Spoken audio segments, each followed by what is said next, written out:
سامعین سے گزارش کی جاتی ہے کہ ہمارے سارے چینلز ایلیکونٹ ادب ایکسٹراس، سوارڈ آف حق چینل اور اتحاد الانصار چینل میں جن آڈیو بکس اور سیریز کو مکمل کیا جا چکا ہے، ان سب کا مطالعہ ہمارے پلے لسٹ سیکشن سے کریں اور ان آڈیو بکس اور سیریز کو آپ اپنے دوست و احباب میں شیئر کرتے رہیں، اور ہمارے سوشل میڈیا پلیٹ فارمز کے لنکس ڈسکرپشن میں دیے گئے ہیں، ہمیں سبسکرائب اور فالو ضرور کریں۔ جزاک اللہ۔ بسم اللہ الرحمن الرحیم۔ اندلس میں مسلمانوں کے سائنسی کارنامے، ایپیسوڈ 12۔ زمانہ وسطیٰ میں اسپین کے مسلمانوں نے بھی علوم و فنون کے فروغ میں سرگرمی سے حصہ لیا تھا۔ انہوں نے علم حیات میں جو نامور سائنسدان پیدا کیے ہیں، ان میں ابو اسحاق ابراہیم ابن یحییٰ النقاش زرقالی ہیں، جن کی زیچ تلی تلی یورپ میں ٹولیڈین ٹیبلز کے نام سے مشہور ہے۔ ابو اسحاق ابراہیم زرقالی 1029 عیسوی میں قرطبہ کے ایک کاریگر خاندان میں پیدا ہوئے تھے۔ اپنی ذاتی صلاحیت اور محنت سے انہوں نے فلکیات میں مہارت پیدا کر لی۔ طلطلہ کے قاضی ابن سعید کو اپنی تجربہ گاہ میں فلکیات مشاہدات کے لیے ایک آلہ ساز کی ضرورت پڑی، تو انہوں نے زرقالی کو اپنے ساتھ کام کرنے کا موقع فراہم کیا، جہاں انہوں نے 1060 عیسوی کے آس پاس فلکیاتی مشاہدات شروع کیے تھے۔ پھر زرقالی نے ایک فلکی آلہ ایجاد کیا جو صفیحہ زرقالیہ کے نام سے مشہور ہوا۔ یہ آلہ علم فلکیات میں ایک اہم ایجاد تصور کیا جاتا ہے۔ خود زرقالی نے اس آلے کی مدد سے جو مشاہدات کیے ہیں، جس کے نتیجے تقریباً زمانہ حال کی مقداروں کے مطابق ہیں۔ قرطبہ لوٹنے کے بعد زرقالی نے برج اسد کے سب سے چمکدار ستارے قلب الاسد یعنی ریگولرز کا طول بلد دریافت کیا تھا۔ اس دریافت کے 1 سال بعد انہوں نے ستاروں کا تکبت یعنی کلمینیشن معلوم کیا تھا۔ ٹولیڈین ٹیبلز میں بیان کی گئی مقداریں لگ بھگ حقیقت حال کے مطابق ہیں۔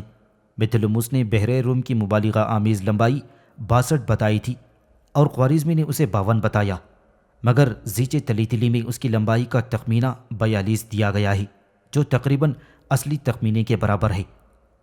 زرقالی کی اہم دریافت وہ نظریہ ہے کہ جس میں انہوں نے بتایا کہ ستاروں کے مقابلے میں اوج شمسی حرکت پذیر ہے۔ انہوں نے اس حرکت سے پیدا ہونے والی تبدیلی کی پیمائش بھی کی تھی۔ ان کے بیان کے مطابق اس تبدیلی کی مقدار 299 برسوں میں 1 ڈگری ہوتی ہے۔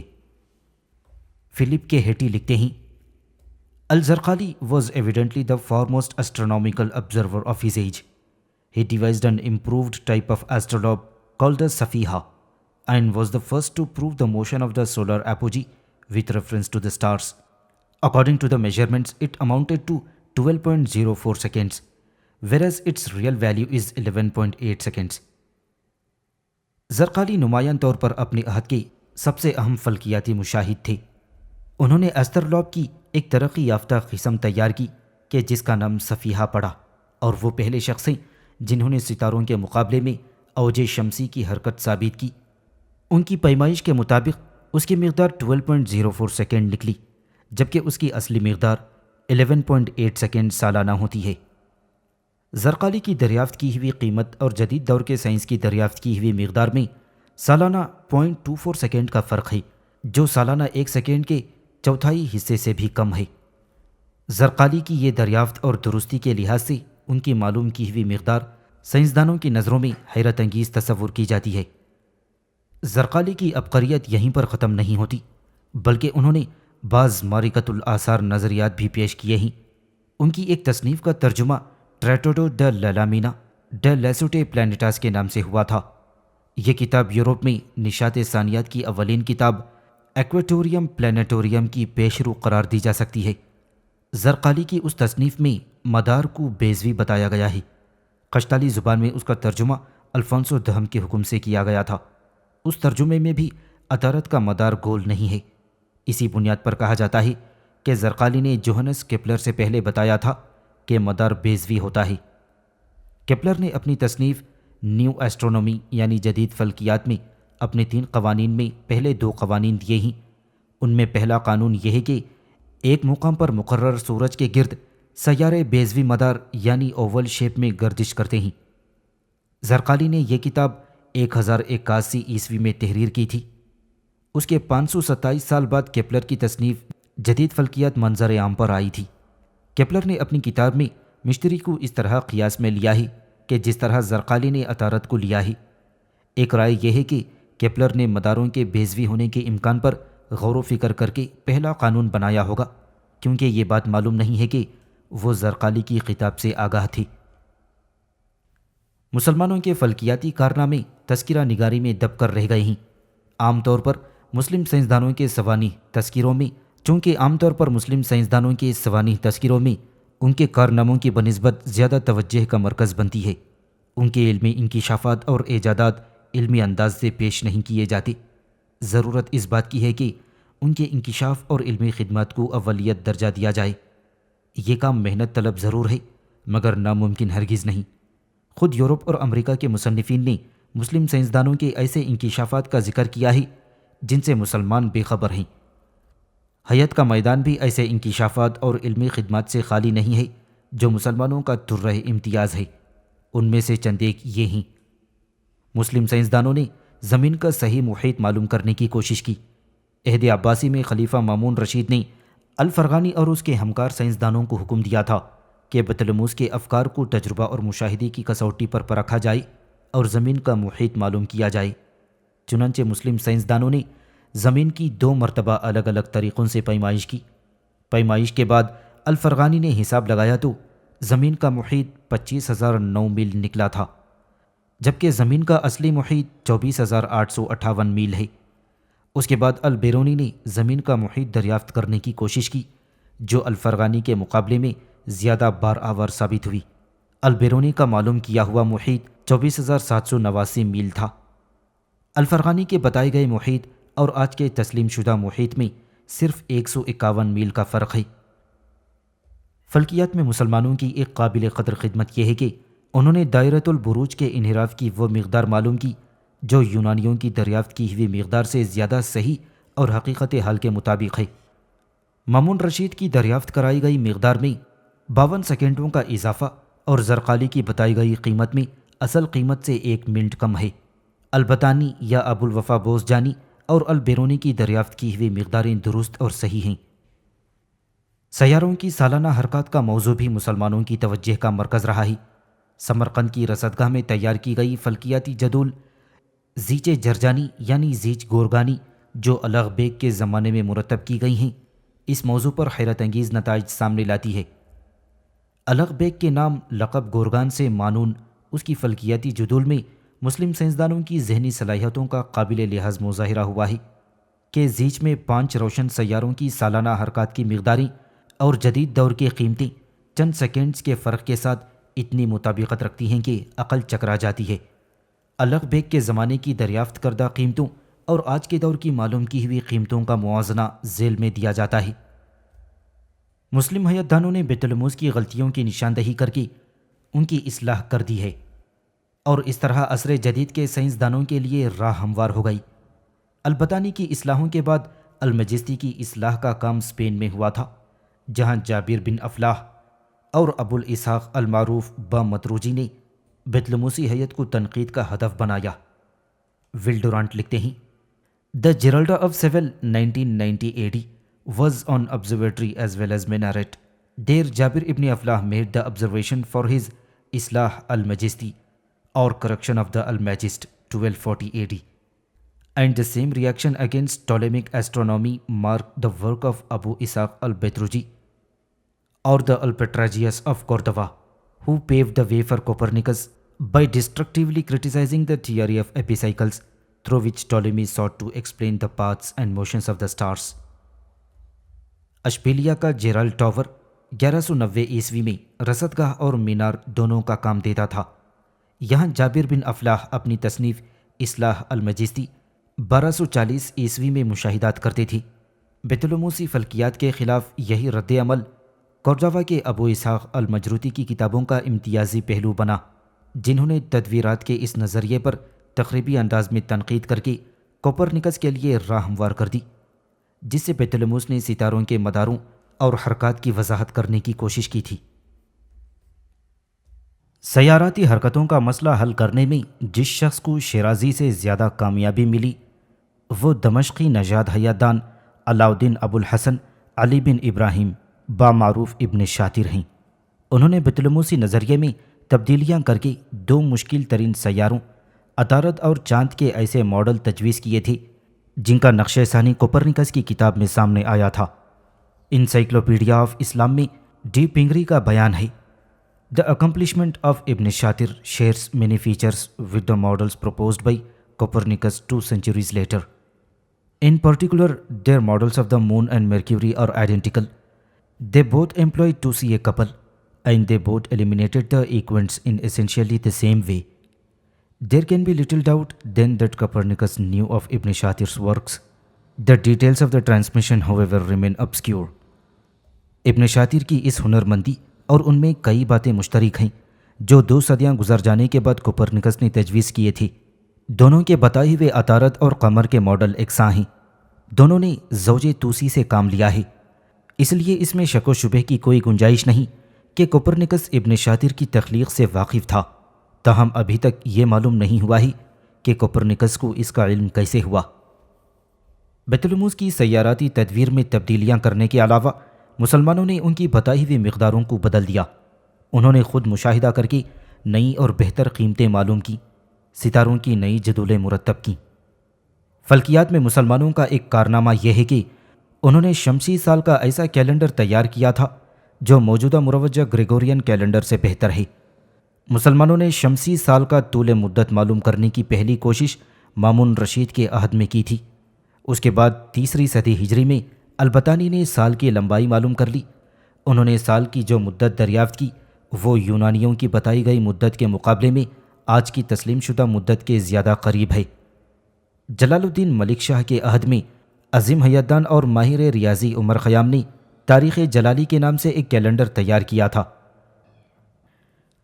اس کے بعد 3 صدی ہجری میں البتانی نے سال کی لمبائی معلوم کر لی تھی۔ انہوں نے سال کی جو مدت دریافت کی وہ یونانیوں کی بتائی گئی مدت کے مقابلے میں آج کی تسلیم شدہ مدت کے زیادہ قریب ہے۔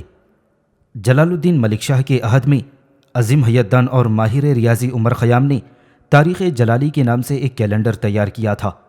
انہوں نے تحقیق و مشاہدے کے بعد شمسی سال کی اوسط طول مدت معلوم کر لی تھی جو جدید طرز بیان کے مطابق 365 دن 24 گھنٹے اور 24 منٹ قرار پائی تھی، اور مروجہ گریگورین کیلنڈر میں جسے ہم سن عیسوی کہتے ہیں یہ اوسط مدت 365 دن 24 گھنٹے اور 25 منٹ ہے۔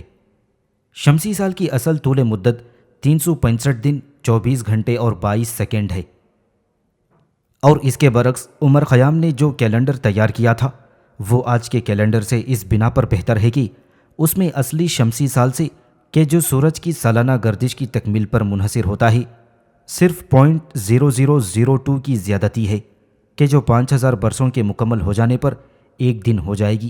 گویا مروجہ گریگورین کیلنڈر میں ایک دن کا فرق صرف 3033 برسوں کے بعد پائے گا، جبکہ خیام کیلنڈر میں ایک دن بدلنے کی ضرورت 5000 سال بعد پڑے گی۔ جدید کیلنڈر کے ارتقاء کے ماہر کیلویس کا بیان ہے کہ کوپرنیکس وہ پہلے شخص ہیں جنہوں نے سال کی بالکل صحیح مدت دریافت کی، مگر موصوف کا یہ بیان صحیح نہیں ہے۔ کوپرنیکس نے پاپائے روم کے ائمہ پر کیلنڈر کی درستی کے لیے چند اصلاحات تجویز کیں اور سال کی درست مدت معلوم کرنے کی کوشش کی، مگر انہیں وہ کامیابی نصیب نہیں ہوئی جو ان سے 400 برس پہلے عمر خیام کے حصے میں آئی تھی۔ بعد کے سائنسدانوں نے واضح کر دیا ہے کہ سال کے طول اوسط میں کوپرنیکس سے 28 سیکنڈ کی غلطی ہوئی ہے، جبکہ عمر خیام کی دریافت سال کے اصلی طول اوسط میں صرف 11 سیکنڈ زیادہ ہیں۔ عمر خیام کی اس قابل داد ہنرمندی کا اعتراف عیسائی مورخوں اور مشترقین نے بھی کیا ہے۔ فلپ کے ہیٹی خیام کے کیلنڈر کے بارے میں لکھتے ہیں: this calendar in the judgement of a modern scholar is somewhat more accurate than ours. یہ کیلنڈر دور جدید کے ایک فاضل کے الفاظ میں ہمارے کیلنڈر سے کچھ زیادہ درست ہے۔ عمر خیام کی شہرت عام طور پر ایک رباعی گو شاعر کی ہے جن کی رباعیات دنیا بھر میں مشہور ہیں، مگر بہت کم لوگ جانتے ہیں کہ وہ اعلیٰ درجے کے ریاضی دان اور ماہر فلکیات تھے۔ انہوں نے رصدگاہوں میں برسوں تک حیاتدانوں کی رہنمائی کی، جس کا ثمرہ اس کیلنڈر کی صورت میں سامنے آیا جو رصدگاہ کے سرپرست کے نام پر تاریخ جلالی کہلایا۔ فلپ کے ہیٹی لکھتے ہیں: Umar Khayyam is known to the world primarily as a Persian poet and free thinker, but very few realize that he was the first-class mathematician and astronomer as well. The researches of Al-Khayyam and his collaborators resulted in the production of the calendar named after his patron Al-Tarikh al-Jalali, which is even more accurate than the Gregorian calendar. The latter leads to an error of 1 day in 3,330 years, whereas Al-Khayyam's apparently leads to an error of 1 day in about 5,000 years. عمر خیام کو دنیا ایک فارسی شاعر اور آزاد خیال کی حیثیت سے جانتی ہے، لیکن بہت کم لوگ اس سے واقف ہیں کہ وہ ایک اعلیٰ درجے کے ریاضی دان اور ماہر فلکیات بھی تھے۔ ان کے اور ان کے ہمکار سائنسدانوں کی تحقیقات کا نتیجہ ایک کیلنڈر کی شکل میں سامنے آیا جو ان کے سرپرست کے نام پر التاریخ الجلالی کہلایا، اور جو آج کے مروجہ گریگورین کیلنڈر سے بھی زیادہ درست ہے۔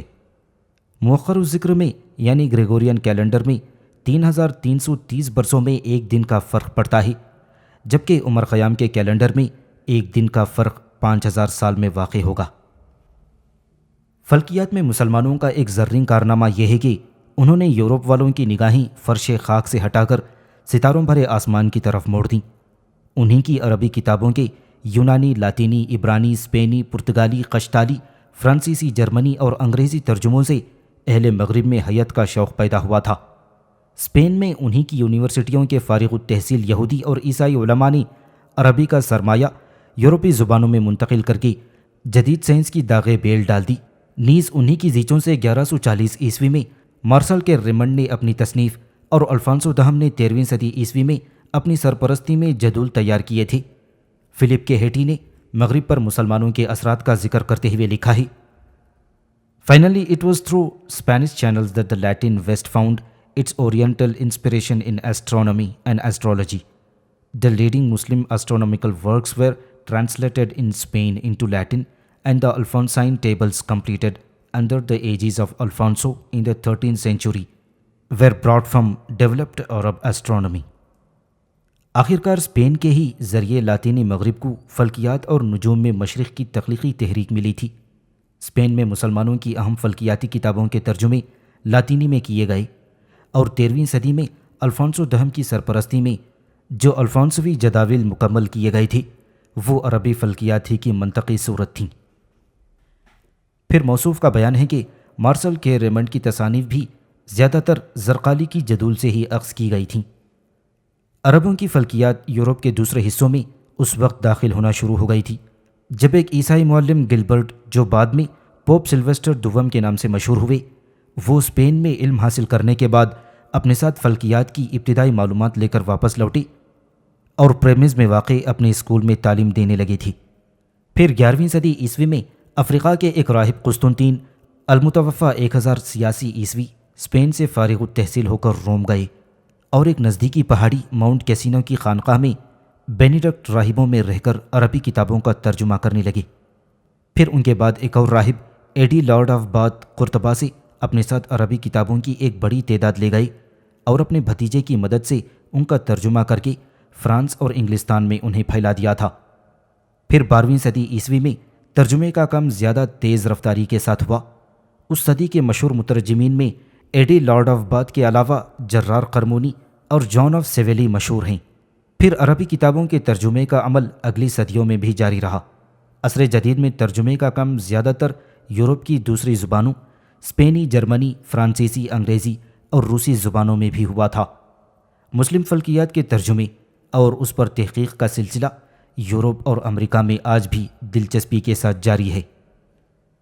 عہد وسطیٰ میں عربی سے جو ترجمے لاطینی اور دوسری زبانوں میں ہوئے ہیں ان میں سے بعض مشہور ترجموں کی تفصیل یوں ہے۔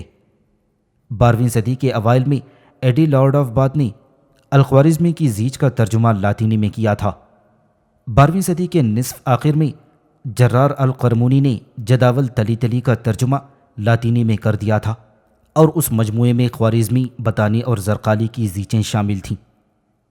1135 عیسوی میں جان اشبیلی نے الفرغانی کی تصنیف جوامع العلم النجوم والحرکات السماء کا لاطینی ترجمہ کیا تھا، اور 12ویں صدی کے نصف آخر میں جرار قرمونی نے بھی اس کا لاطینی ترجمہ کیا، جو 1910 عیسوی میں زیور طبع سے آراستہ ہوا۔ عبرانی میں اس کتاب کا ترجمہ یعقوب اناتولی نے کیا تھا۔ اس عبرانی ترجمے کو جیکب کرسٹمین نے لاطینی کا جامہ پہنایا جو فرینکفرٹ میں چھپا تھا۔ 1160 عیسوی میں ابراہیم بن عزرا نے خوارزمی کی زیج پر البیرونی کی شرح کا ترجمہ کیا۔ 1143 عیسوی میں بیت الموز سے متعلق مجریتی کی تصنیف کا ترجمہ ہرمن ولیم نے کیا تھا۔ 1236 عیسوی میں مائیکل اسکاٹ نے مجروتی کی کتاب کا ترجمہ کیا، اور نصیر الدین توسی کی تصنیف زیج ایلخانی کا ترجمہ جان گرلویز نے لاطینی میں کیا تھا، جو 1650 عیسوی میں لندن میں شائع ہوا۔ 1167 عیسوی میں یہودی عالم ابراہیم بن عزرا نے ماشاء اللہ کی زیج کا ترجمہ قسطالی میں اور لاطینی میں کیا تھا۔ عربی کی فلکیاتی کتابوں کے ترجموں کی یہ ایک معمولی جھلک ہے۔ یہاں ہر طرف ان کتابوں کے ترجموں کا ذکر کیا گیا ہے جن کے نام عام تاریخوں سے یا تذکروں میں ملتے ہیں، اور حقیقت میں یہ فلکیاتی تصانیف کے ترجموں کا 1% بھی نہیں ہے۔ سینکڑوں ترجمے لاطینی کے علاوہ دوسری مغربی زبانوں میں موجود ہیں جو ابھی تک تحقیق کی رسائی سے باہر ہیں یا جن کے مصنفین یا مترجمین کے بارے میں کوئی تحقیق سامنے نہیں آئی۔ یورپ کے بعض متعصب فضلاء مسلمانوں کے کارناموں کو نظر انداز کرنے کی کوشش کرتے ہیں۔ ان کا کہنا ہے کہ مسلمانوں نے کوئی کوپرنکس اور نیوٹن پیدا نہیں کیا، مگر وہ رابرٹ بریفالڈ کی یہ بات بھول جاتے ہیں کہ انہوں نے جو کچھ کیا اس کے بغیر کوپرنکس اور نیوٹن پیدا بھی نہیں ہو سکتے تھے۔ پھر یہ بھی ایک تلخ حقیقت ہے کہ کوپرنکس ہوں یا کیپلر، گیلیلیو ہوں یا ٹائکو براہی، سب نے مسلمانوں کا علمی انکشافات اور ایجادات پر ہاتھ صاف کر کے اس دزد لاور کی طرح انہیں اپنے نام سے مشہور کر دیا کہ جو رات کا مال مسروقہ صبح کو سرعام اپنا مال چلا چلا کر نیلام کر دیتا ہے۔ کوپرنکس ہی کو لیجئے، بولونیا یونیورسٹی میں تعلیم کے دوران عرب ریاضی دانوں کی کتابوں کا مطالعہ کیا تھا، اور ان کی یونانی زبان سیکھنے کا ایک محرک یہ بھی تھا کہ مسلم حیات دانوں کی تحریروں کے یونانی ترجمے کر سکیں۔ ان کی ساری شہرت اس پر ہے کہ انہوں نے اپنی تصنیف دی ریولیوشنبز اوربیم سولیسٹیم یعنی اجرام فلکی گردش پر ایک نظر، جس میں بیت الموز کے اس ارضی المرکز کے نظریے کو رد کر دیا ہے کہ زمین کائنات کا مرکز ہے اور دوسرے اجرام فلکی اس کے ارد گرد چکر کاٹتے ہیں۔ بیت الموز کے اس نظریے کے برعکس کوپرنکس نے یہ نظریہ پیش کیا تھا کہ تمام اجرام سماوی زمین کے گرد نہیں گھومتے، بلکہ زمین اور دوسرے اجرام فلکی سورج کے گرد دائروں کی صورت میں گردش کرتے ہیں۔ یہی عمل دوسرے سیارگان بھی کرتے ہیں۔ کوپرنکس کا یہ نظریہ شمسی المرکز تصور تھا، مگر یہ ان کا اپنا نظریہ نہیں تھا۔ ان سے پہلے یونانی ریاضی دانوں میں فیثاغورس اور اسٹارکس نے یہ بھی خیال پیش کیا تھا کہ کائنات کا مرکز زمین نہیں آفتاب ہے، مگر ارسطو نے یہ کہہ کر ان کی مخالفت کر دی کہ زمین چونکہ اشرف المخلوقات کا جائے مستقر ہے، اس لیے کائنات کا مرکز بھی یہی ہونا چاہیے۔ ارسطو کی مخالفت کی وجہ سے فیثاغورس اور اسٹارکس کا خیال قبول عام حاصل نہ ہو سکا۔ یونانی کتابوں کے ترجموں سے مسلمان بھی ان دونوں کی افکار سے آگاہ تھے، چنانچہ انہوں نے ایک آلہ بھی تیار کیا تھا جس کی تیاری میں زمین کے متحرک ہونے کا اصول مد نظر رکھا گیا تھا۔ علاوہ ازیں مسلمانوں نے بیت الموسی نظام حیات کی خامیوں کی نشاندہی کر کے کوپرنکس کے لیے راہ ہموار کر دی۔ بیت الموس پر اعتراض کرنے والوں میں البتانی، جابر بن افلاح البجروتی مشہور ہیں۔ کوپرنکس کے زیر مطالعہ یونانی اور مسلم ماہرین فلکیات کے مخطوطات ہوتے تھے۔ انہیں مسلمانوں کے ان اعتراضات کا علم تھا جو انہوں نے بیت الموس پر کیے تھے۔ انہوں نے اپنی کتاب میں البتانی کے حوالے کثرت سے دیے ہیں، اور وہ جابر بن افلاح کی کروی تکونیات یعنی اسفیریکل ٹریگنومیٹری سے بھی آگاہ تھی۔ کروی تکونیات سے متعلق ان کا انداز بھی جابر کی طرح عمومی ہے۔ انہوں نے یہ بھی معلوم کیا تھا کہ جابر نے بیت الموس پر اعتراضات کیے تھے۔ وہ المدروجی کے نظام حیات سے بھی واقف تھے کہ سیاروں کی ترتیب میں وہ اس مسلم حیاتدان کے نظام کا حوالہ بھی دیتے ہیں۔ نصیر الدین توسی کے کئی نظریے اس یورپی ماہر فلکیات کے یہاں ملتے ہیں اور وہ ان کے موجد مانے جاتے ہیں۔ گزشتہ 40 برسوں کی تحقیقات سے یہ دلچسپ دریافت بھی سامنے آئی ہے کہ انہوں نے اپنی تصنیف میں چاند اور عطارد کے جو سیاراتی ماڈل پیش کیے ہیں وہ مسلم سائنسدان ابن شاطر کی کتاب میں ہو بہو دیے گئے ہیں، جو ان کی پیدائش سے 100 سال پہلے فوت ہو چکے تھے۔ کیپلر کا حل اس سے مختلف نہیں کہ انہوں نے بھی قدم قدم پر مسلمانوں سے استفادہ کیا۔ مسلمانوں کی نہ جانے کتنی ایجادیں اور دریافتیں ہیں جو آج کیپلر کا سرمایہ کہی جاتی ہیں۔ فلپ کے ہیٹی اور جے ایم میلس کے بیان کے مطابق مد و جزر پر چاند کے اثرات کے قوانین سے یورپ کو ابو معاشر بلخی نے آگاہ کیا تھا، مگر اس دریافت کا صحرا کیپلر کے سر باندھا گیا، حالانکہ وہ ابو معاشر کی وفات کے 685 سال بعد پیدا ہوئے ہیں۔ ول ڈورانٹ اور فلپ کے ہیٹی کے بقول عینک ابن فرناس نے ایجاد کی تھی، مگر اب یورپ والے کہتے ہیں کہ بصارت کی کمزوری کے بنا پر کیپلر بصریات کے موضوع کی طرف متوجہ ہوئے اور انہوں نے عینک ایجاد کر لی، جبکہ ابن فرناس ان کی پیدائش سے 684 برس پہلے گزرے۔